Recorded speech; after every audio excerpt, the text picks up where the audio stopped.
It seems quite some time ago, I guess maybe in August, when Rick saw me and asked me if I would be willing to come to this event and make the keynote address. And I don't get an opportunity to make keynote addresses very often, so I jumped at the chance and set about crafting a speech for my keynote address.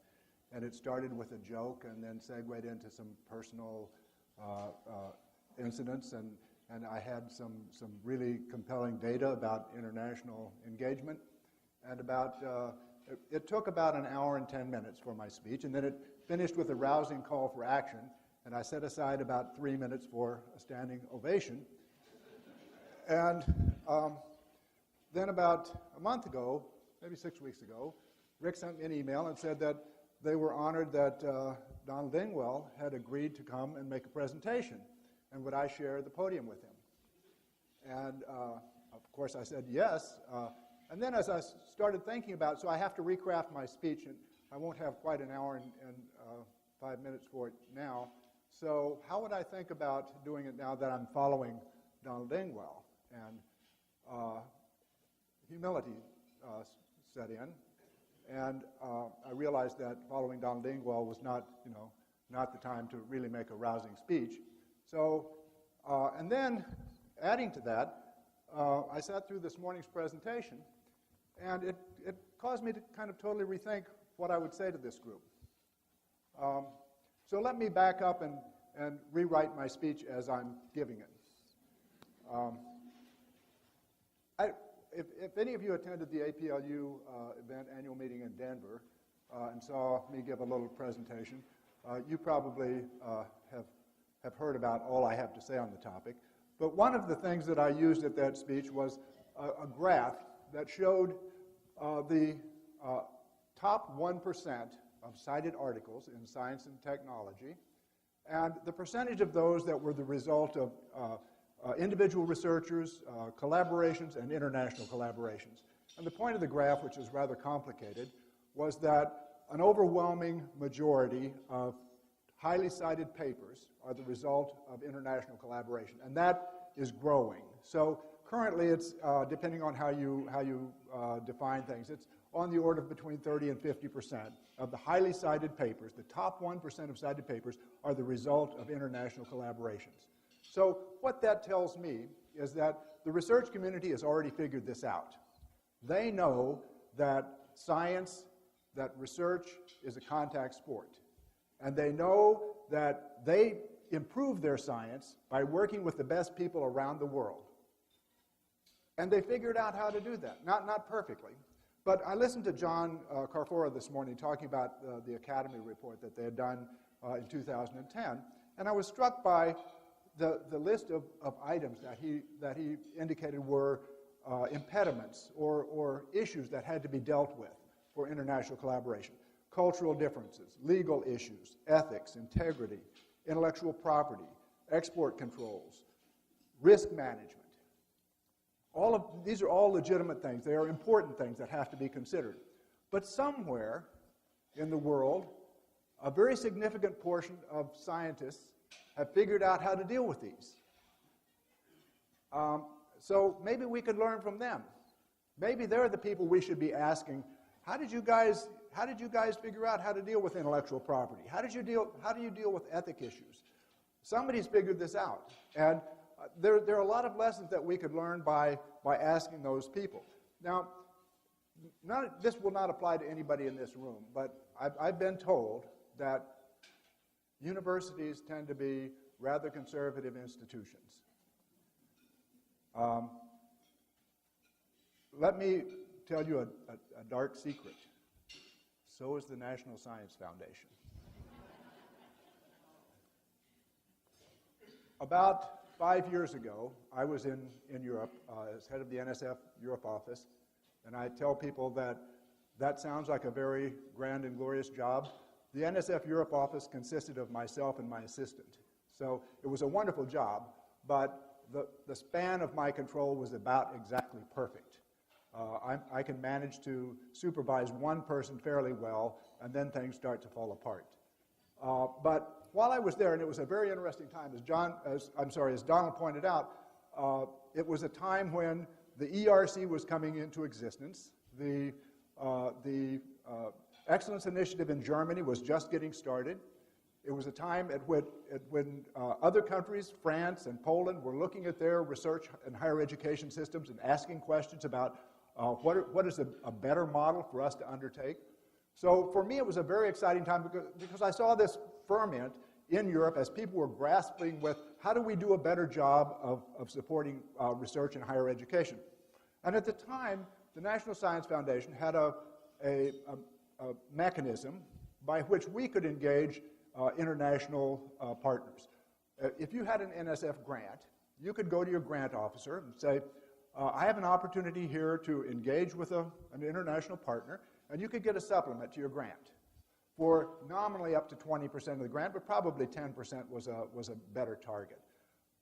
So I was talking to the director at the time, Arden Bement. He had visited me in Paris, and we were taking a cab ride somewhere, and I said, you know, Dr. Bement, we have this mechanism for international engagement, but I get the sense that it's not used very well. And we just to give you a little context, we make on the order of 10,000 to 15,000 awards a year. Now, some of those are for fellowships, and some of those are for education developing curriculum and so forth. So conservatively say 7,000 grants a year would be candidates for a supplement for international collaboration. So I said, he said, well, you know, I think that we do use a lot of grants for international collaboration, but get me the numbers on that. So I went to a friend in the budget office and I said, can you tell me how many grants we made last year, supplements to grants for international collaboration? And he came back and he said, well, we don't really code for that very well, so I had to go through manually and look at all the supplements and then separate out those that had, from the title, I could say were international collaboration. So out of conservatively 7,000 opportunities, we had in the previous year made 8 supplements for international collaboration. So I go back to the international office and I say, before I take this to the director, help me understand that this is the right number. And they went and looked at their number. First of all, they said, well, no, we make a lot of awards for international collaboration out of the international office. And I said, well, that's your job. I'm looking for how it's happening in the rest of the agency. And they came back about a week later and said, well, you're completely wrong. We went through and it's 15. So, okay, 15, I'll take that number. I'll double that, 30, let's say. It still seems like a very small number of awards that we're making. So what we've done at NSF and in the past couple of years is look for ways to grapple with, I think, the same problem that I heard discussed on the podium this morning. That is, how do you move from an institution that has an international office to an institution that is international in its outlook? And that's a challenge. It is a real challenge. Because if you're an institution with an international office, when something comes up with an international flavor, an international opportunity, the default response from the faculty or the NSF program officers, oh yeah, we have an office that will take care of that. That's not my issue, that's their issue. And so we've been trying in the past couple of years to shift the responsibility for international engagement away from the international office into the program officer's hands. And we found that there's a lot of opportunity out there. Now, I don't have hard data on this. NSF also, kind of surprising for an agency that depends on research, we have an aversion to doing research on ourselves. So there are a lot of things that we would like to know about us that we really don't know, and we have to kind of guess or use anecdotes to fill in the blanks. One of the issues that was raised today was that much of the international engagement is precipitated by people who are either of a different nationality or have had international experience. And that is absolutely true at NSF. We find that the people that are either had part of their education abroad or have had a significant research experience abroad are much more likely to come to us and say, I've got a great idea, I've got somebody who wants to engage internationally, and would you help us with a supplement? So we've shifted our model from relying on the program officers to identify opportunities for supplements to our office sets aside a couple of $1 million to co-fund supplements. So for the program officer, they have somebody who comes to them with an idea for an international collaboration, they can come to us and we'll pay for half of that. Well, that looks like to the program officers that's free money.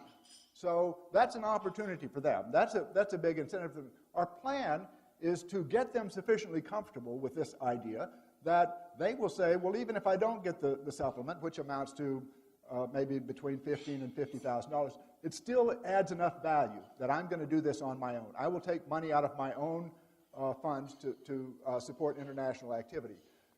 About a year ago, I was actually a year and a half ago, I was still in Europe, and Dr. Suresh had come to a meeting, the new head of NSF had come to a meeting in Brussels, and the point of that meeting was to see if there was an opportunity to engage NSF-like agencies, ERC-like agencies around the world in an organization that could look at issues at a global level. And Dr. Suresh came away from that meeting and said, you know, this is something that I'd like to try to do. And so he said to me, I'd like for you to organize a group of heads of funding agencies to come to a meeting in Washington and discuss, for the purposes of the first meeting, to discuss merit review principles, which was also a topic at the Brussels meeting. This was quite a challenge. First of all, who do you invite to such a meeting? You can't invite all 200 countries in the world. It would be an unmanageable thing. So as you start deciding, well, invite this one or don't invite that one, how do you decide? So we hit upon just kind of a general rule that we would invite research-intensive countries, which would be identified by what is the percent of their GDP that they spend on research, just as a arbitrary rule of thumb. And we wound up essentially looking at the G20 countries and the OECD countries. That captures most of the significant players in the research agenda. But then we ran into some problems because there are countries that don't have an NSF counterpart. They have a ministry of research, but they don't really have a funding agency. Or there are countries that have multiple funding agencies. Belgium is a case in point, where they have a funding agency for the French-speaking and a funding agency for the Flemish-speaking. So they wanted to have two people come. We have other countries that have different things. So at any rate, the conference was held last May. 46 heads of research funding agencies came. They agreed upon a set of high-level principles on merit review, and they also agreed, probably more importantly, to meet annually to discuss high-level principles that are of interest to the global research community. So the next meeting will be held in May in Berlin. The co-sponsors are Brazil and Germany. The meeting following that will be held in Beijing. The co-sponsors are Canada and China. The meeting coming up will deal with research integrity and open access, develop kind of global principles on those two topics. The open access meeting will also carry over into Beijing. It's a very knotty, complicated issue, but there's hope that we can make some progress at the meeting in May and then finish up with a set of principles at the China meeting. Now, what will this Global Research Council, what impact will that have on the research community or on universities? And the near-term answer is probably not much. You won't notice the difference. But what it does is provide a forum for the heads of funding, research funding agencies to get together to talk about problems that they all face, and also to develop a set of principles that will allow countries that have yet to establish a robust research infrastructure. This will be the kinds of principles that they will have to adhere to if they want to be players in the global research system. Now, at the same time, Dr. Suresh is looking at NSF and recognizing that there are huge opportunities that we have for more proactive global engagement. And last July, he met at the European Open Science Forum with Mayor Gagan Quinn, and they signed an agreement that would allow, Donald had referred to this, allow NSF career grantees and NSF postdoctoral fellows to spend from 6 months to a year working in the laboratories of the winners of the ERC competitions. They would be hosted by the winners of those competitions. So we have, I don't know, Donald, about 4,000 current, I'm sorry, how many current, 3,000 current ERC winners. We have on the order of about 1,000 career grantees. So the notion would be that if you have an ERC grant and you're interested in hosting, this is sort of the cream of young U.S. researchers, you're interested in hosting one of those to work in your laboratory, you just indicate your interest, and we will post an announcement on our website. If you're a career grantee, here are the list of possible places to go. You will be hosted for 6 months to a year, and we'll see what happens. You make your own matches. We're not, with the bureaucracies are standing back. The week after it was announced in Europe of this availability, over 700 ERC grantees said they would be interested in pursuing this, in hosting a U.S. grantee. And I will point out that the funds to host them comes out of their grant. NSF is not providing any additional funding for this. The success of that led Dr. Suresh to look around even broader. And one of the recurring themes in this morning's presentation was get your graduate students involved in international engagement. That is a driver to successful international activities. And so Dr. Suresh has expanded this notion from the career grantees and NSF postdoctoral fellows to the graduate research fellows at NSF.